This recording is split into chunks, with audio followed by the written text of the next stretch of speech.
Hello everybody, I'm Silly. This will be the one-shot entitled A Student and a Pro Hero Walk into a Bar by O Shittlesticks on AO3. Summary. Izuku has been analyzing quirks since he was in diapers, and he's never heard of a transferable quirk. Getting information on it appears to be a slippery slope to becoming an underground analyst. Hopefully, no one will find out. Yeah, someone finds out. There's a saying that it takes 10,000 hours of practice to become world-class in any certain discipline. Midori Izuku, though he hated to admit it out of a heaping of self-doubt, was quickly approaching that milestone at only 14 years old. That's why, when All Might offered him a transferable quirk, something that even he had never encountered, Izuku knew he needed to go digging.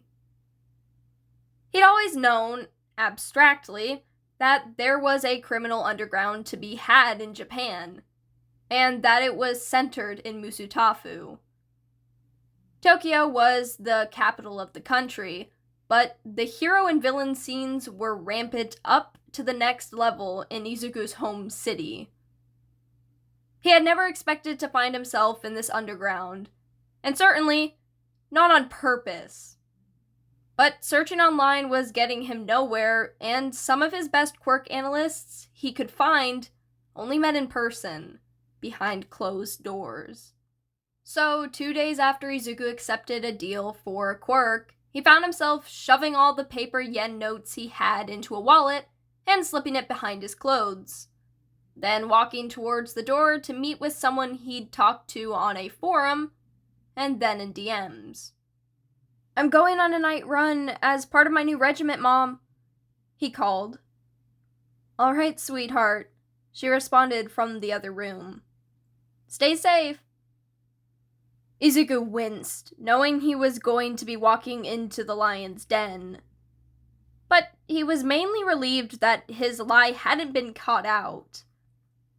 He had never been the best of liars.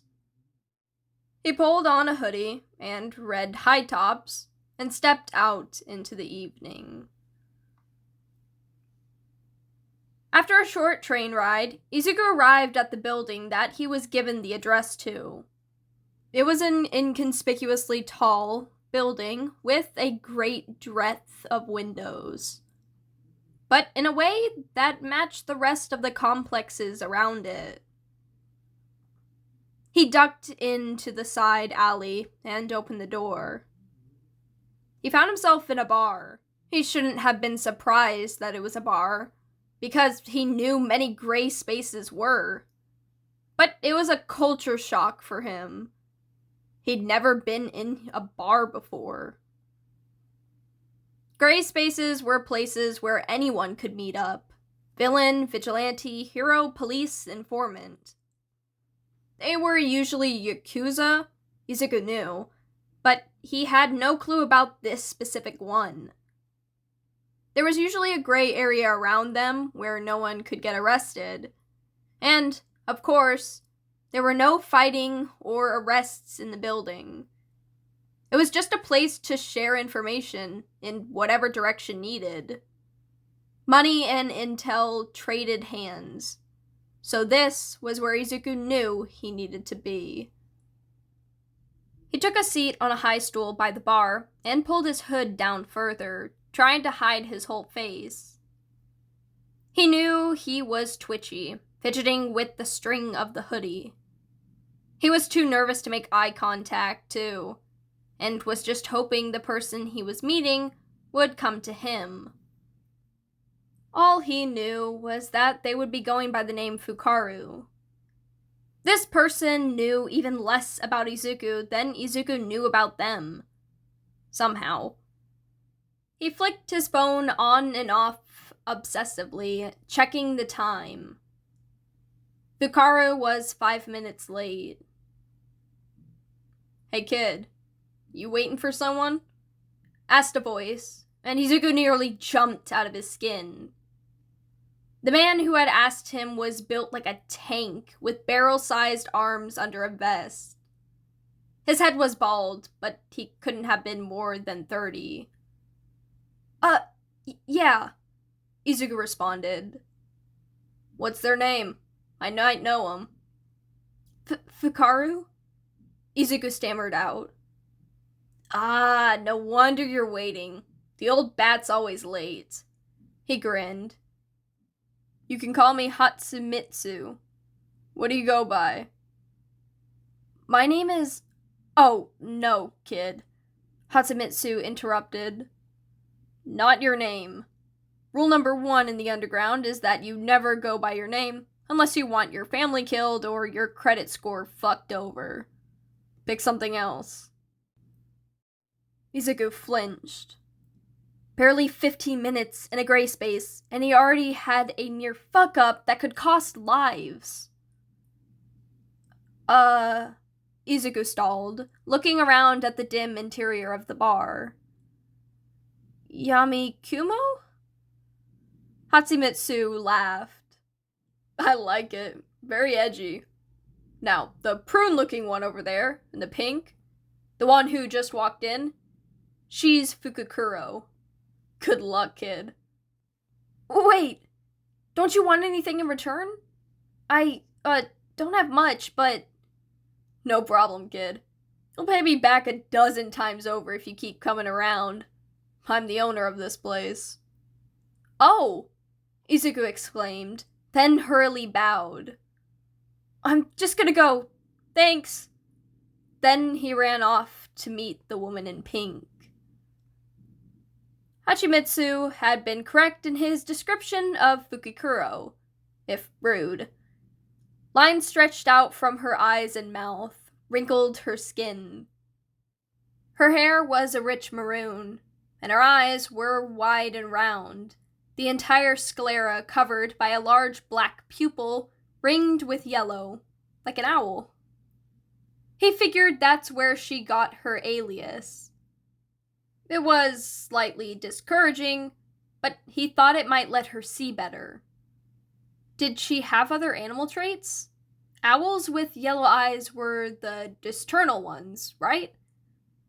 He wondered if she had extra eyelids, like most birds. Huh, you're a quick one. Might want to keep that smart mouth of yours shut before something bad happens. Fukukuro's voice was raspy, like she hadn't had a drink of water for years. Oh, I'm sorry, was I muttering? It's a bad habit, sorry. Kill that habit if you want to survive around here. Oh. Silence hung in the air between them for a few minutes, before Izuku remembered what he was there for. I contacted you online to talk about an interesting quirk I came across. It's a transferable quirk, and I couldn't find anything about it when I looked. Izuku trailed off, because Fukukuro had stood up from her seat and turned towards Hachimitsu. Brat, we need a back room.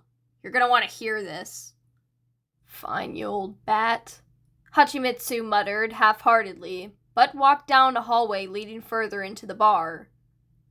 He unlocked a nondescript door, and the three of them filed in, moving to sit around a low table. He wants to hear about One for All, the older woman said, with a sadistic glee filling her voice. Oh, God, kid, what have you gotten yourself into? Hachimitsu's voice, in comparison, was horror-stricken.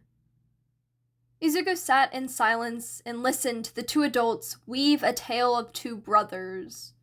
An epic of mythical propositions filled with betrayal and gore. He learned about the quirk's history, passing through the hands of people like the pro-hero Lariat. He learned that the two had suspicions that the current holder was All Might, but had no proof.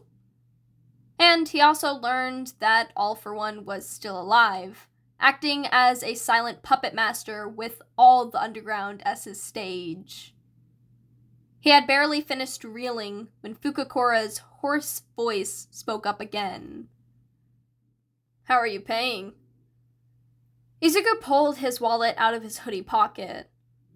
I have some yen in here. Ha! The owl woman cackled, and Hichimitsu grinned beside her. Nah, kid. Buying this info in yen would be way over your allowance. She means something that you can do better than most other people. If you can't offer goods, you'll have to figure out some service or information that you have and other people don't. I'd trade you to learn how you learned about One for All, but I'd try to keep kids safe. Oh, Izuku responded, feeling deeply in over his head, not for the first time that evening. I can analyze, I guess? I like quirks, and I've been picking them apart for a while. Analyze, huh? Hit me. What's my quirk? Asked Fukakuro, and Izuku let his stream of consciousness flow out through his mouth. Your quirk is enhanced hearing, based on an owl. Likely you have a lot of other owl mutations, like enhanced sight in the dark, but it's not the main focus. You don't have extra eyelids, or you would have been blinking less often, and that means that you don't have any flight capabilities. Originally, I thought your hair was another mutation, but I can tell it's died. Your roots are starting to show. As for how I know it's hearing that's most affected, you were never worried about anyone overhearing our conversation. Even Hachimitsu looked a little off-put, and he's the one who owns these rooms. But you seemed confident that nobody would hear. Your ears are also flattened, like they have an interior component like an owl's would. I'm not sure about much else, but it would be great for surveillance and avoidance measures. Hachimitsu was the first one to speak, because Fukakuro was too busy cackling like a mad woman. How about you pay us back by coming here every Friday night? I'll even help set you up with some customers. You'd be like a private contractor, because I could use a house analyst. I'd take 20% commission, but you'd still be making bank. Izuku agreed, because he didn't know what else to do. For the next several months, Izuku's Friday nights were spent at the bar, meeting customers in back rooms and analyzing quirks. After the first time he'd freaked out when someone had asked him to analyze Pro Hero Platitude's quirk, Hachimitsu hadn't made him do any commissions that passed his moral boundaries. It was really benevolent of him, Izuku found, as he met more and more people on the darker gray side of the law. He'd met at least 2 Yakuza bosses and quite a few minor criminals, and some had been kind while others hadn't. The long scar running down Izuku's right forearm when a villain had thought he was being tricked, that surely the analyst Yamikumo couldn't be a kid, proved the point. After a certain point, he'd give up on the hoodie disguise. Even if people spent the time and effort to connect Yamikumo to quirkless student Midori Izuku, they would get absolutely fucked if they came after him. He'd become enough of a commodity in the underground that people were willing to fight for him. 8 months later, he had left his shift early for the first time so that he could wake up early to finish cleaning the beach and take the entrance exam for UA. 8 months and only 1 day later, he had a new quirk, but was absolutely convinced he had failed the entrance exam. He had gotten 0 points. He sat at the bar to which Hachimitsu was tending and attempted to get the elder to serve him a drink. It's just 1 drink, Hachimitsu. Like a little fruity cocktail or something. It's not like it would do anything to me. And I'm sad. That little fruity cocktail is enough to knock you clean on your ass, kid. If you think I'd give you one of those after refusing you a beer, you don't know enough about alcohol to be drinking." "But I'm sad," Izuku whined once more. Hachimitsu only rolled his eyes. "No." "I'll pay you," Izuku offered, because him being rich was a thing now. Analysts were paid a lot above ground, and that was nothing compared to what someone made in his position selling to other sides of the law. He was running out of plausible excuses for giving money to his mother. He'd already won 5 analyst competitions and was tutoring 3 or so super rich kids. He'd only felt a little guilty when his mom told him how proud she was of these accomplishments. "Go home, kid. Do your homework." "Fine," Izuku grumbled and shrugged his sweater back on. "But you suck. What would people think of the great analyst Yami Kumo if they knew this is what he's really like?" Izuku flipped him off on his way out the door. Hachimitsu made fun of him when he got his acceptance letter. Despite it only being 3 days into the school year, Izuku's class was under attack. He had realized there was something fishy going on in the villain circles over the past few weeks, but he had never assumed they were going to attack a class at UA. Most of the villains Izuku had met were morally against hurting children, but it seemed the mob here hadn't got that memo. Before he could process a plan that went any further than getting Ida out, he was being sent headfirst through the swirling obsidian portal. He landed on a boat and immediately scanned his surroundings. Su, he corrected himself. The underground had taught him to respect people's preferred names, and Mineta were on the ship with him. And the water was filled with at least a dozen villains. He made eye contact with a villain, one with a shark head mutation, and watched as he flinched. The shark man immediately turned away and whispered something, lisping, to another villain. That one turned to another, and soon a quiet murmur covered the lake. Only one word was clearly audible. Yami Kumo. "Shit, man, our bad. We'll let you out," one loud villain spoke. Izuku smiled, an unnerving grin that Fukikuro had taught him after hours of him nagging. "Don't worry about it." The villain shivered as much as he could while swimming, and the boat was propelled to shore. A water mutation quirk, Izuku thought. Affecting currents, maybe? Shaking his head to clear his thoughts, Izuku turned to Su. She was looking at him with a strange expression, caught halfway between concern and fear. "Don't worry about it," he repeated. He didn't know if she would listen, but there were bigger issues to be dealing with. Besides, she seemed smarter than to go digging into shit. Izuku didn't recognize any of the 3 lead villains in the plaza, but he snuck closer to see them, especially the hulking figure with the exposed brain.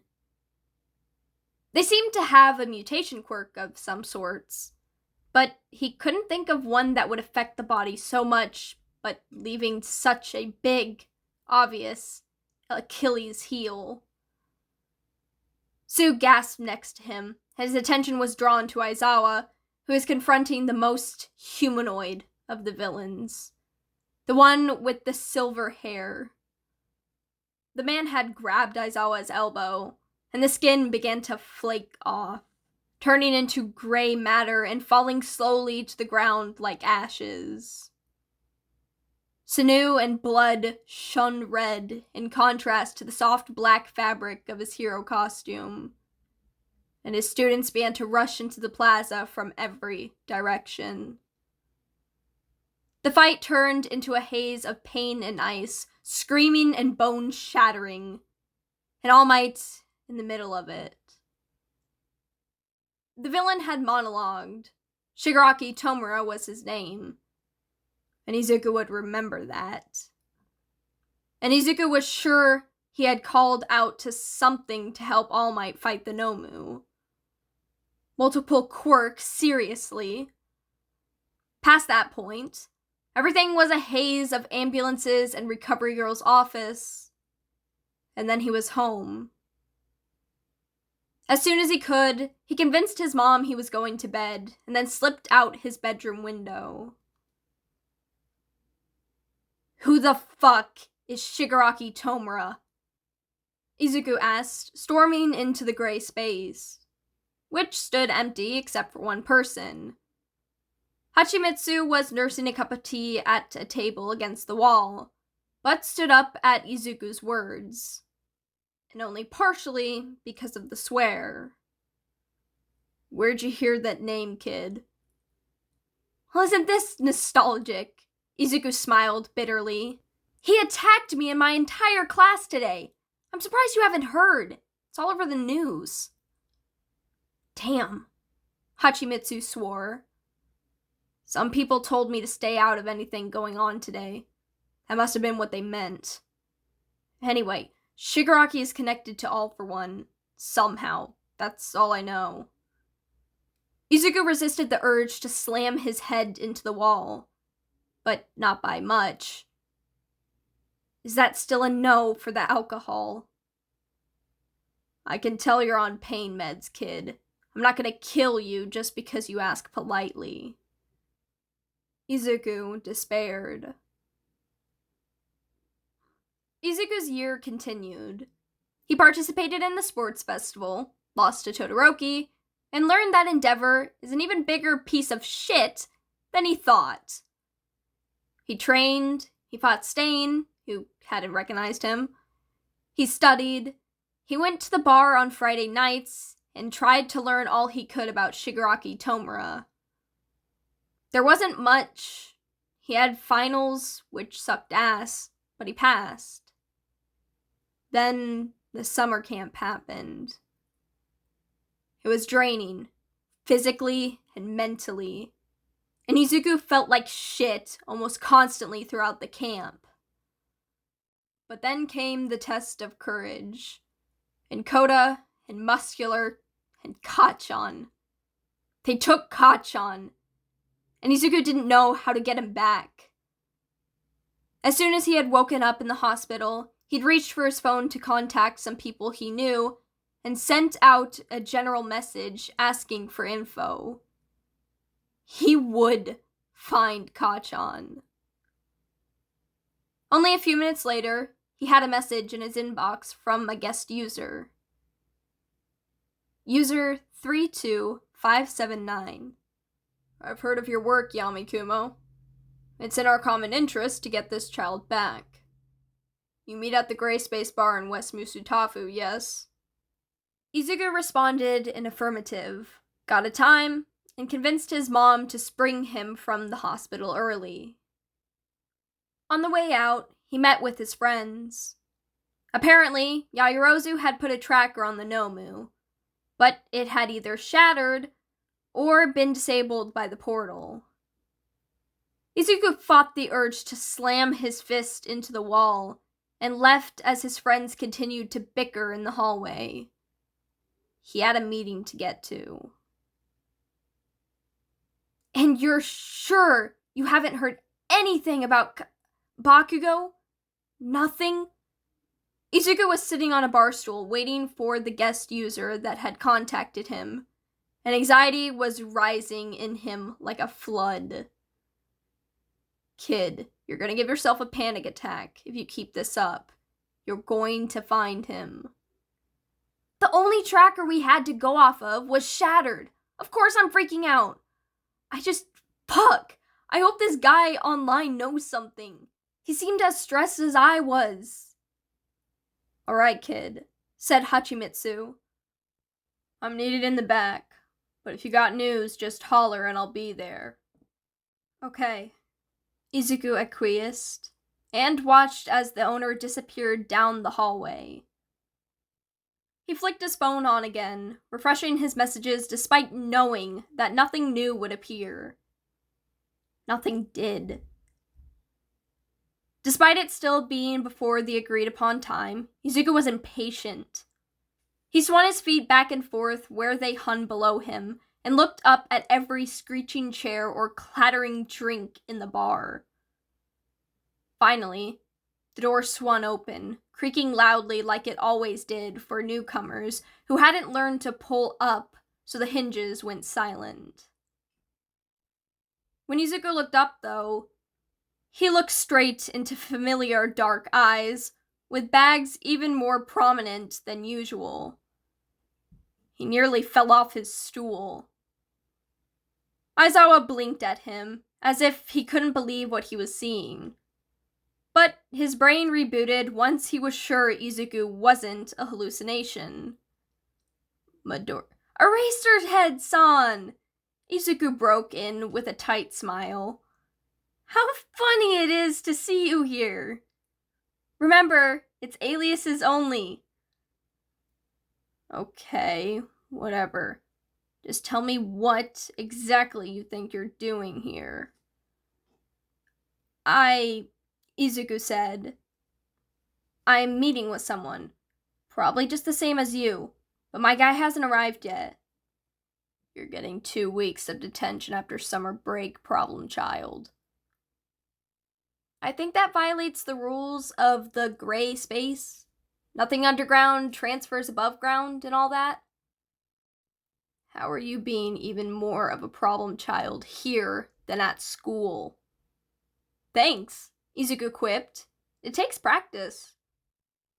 Aizawa perched himself on the bar stool next to Izuku, and the two sat in silence for several long, awkward moments. Izuku refreshes his phone again. He's startled when Aizawa spoke. They let you drink alcohol here? Nope, Izuku said. Hachimitsu is strict about that. He can't check IDs, obviously, but his quirk tells him people's ages if they look into his eyes. It's really interesting when he comes into contact with someone who's experienced time travel, or dilation. Actually, because he gets too Yeah. You seem to know this place well, problem child. Do you know if Yamikumo is here? Izuku stilled. You're looking for Yamikumo? Yes, and it's quite obvious that you know who he... Your user 32579. Izuku continued, and paused until the light dawned in Aizawa's eyes.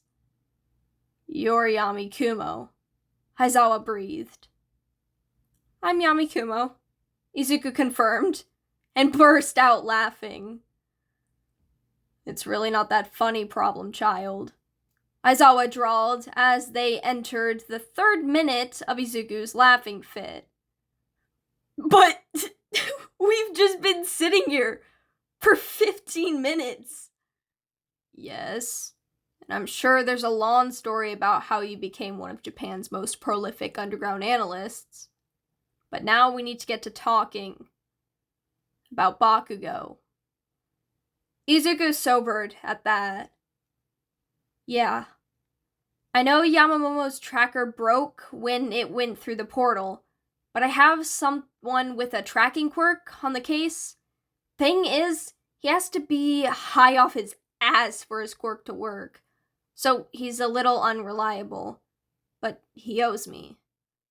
That's good news. The commission has already set up a plan. They're gonna hold a press conference at the same time we're doing a raid. Whenever and wherever that ends up being. We'll have mostly heavy hitters on that team. Like All Might. Does All Might have enough time left? Of course you know about the time limit, Aizawa muttered. He should, hopefully. I'll be one of the people doing the press conference, along with Nezu. No! You need to be on the raid team. What? Have you ever heard of a villain called All for One? No. Aizawa trailed off. It couldn't be. He's a myth. Shigaraki is his successor. If they have a hidden base somewhere, All for One would be there. And we need your quirk to get rid of all of his, or everyone is going to die. God fucking damn it.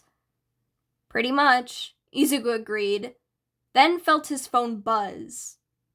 He straightened when he read the message. My guy has a location. In Camino Ward. Let's go tell the heroes. Alright everybody, that concludes the one-shot entitled A Student and a Pro Hero Walk into a Bar. I know I've been absent recently for 3 months. It was not my intent to let my break go on this long. It just kind of happened. A lot of shit happened. A lot.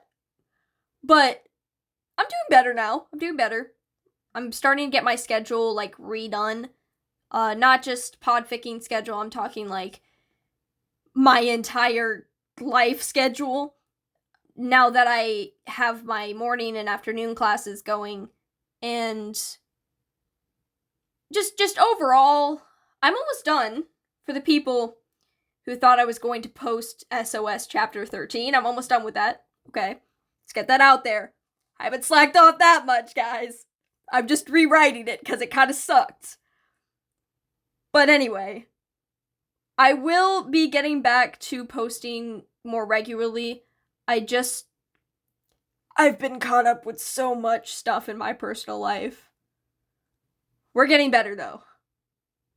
But anyway, please make sure to check out the Discord if you haven't already. If you would like to get updates easier, get connected with people within the fanfiction community, make requests for a podfic, and more. The link to the server will be in the description. Now, I hope you enjoyed, and thank you for listening.